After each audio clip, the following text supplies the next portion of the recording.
Welcome to the Tech Egg. Don't get scrambled. Enjoy the video. You begin by going directly into Facebook settings and opening Security and Login. Choose Use Two-Factor Authentication. Select Authentication App as the method.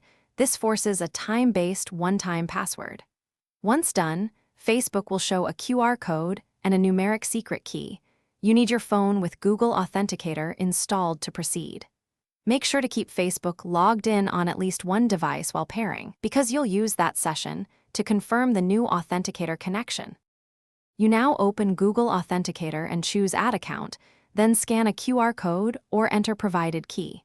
If you scan the Facebook QR, the account and secret sync instantly. If you type the key, be exact, spacing doesn't matter but character accuracy does. Once the account appears, Authenticator will show a 6-digit code that refreshes every 30 seconds. Use the current code back on Facebook's confirmation field to prove you control the Authenticator and finalize pairing.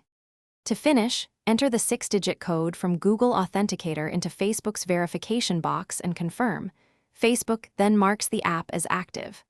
Immediately save the provided recovery code somewhere offline. This is your fallback if you lose the phone. If you encounter problems, first make sure your phone's time is set to automatic network time because Authenticator uses precise timing. If that fails, rescan the QR or use a saved recovery code to regain access. Thanks for watching. Consider subscribing if I helped unscramble your problems.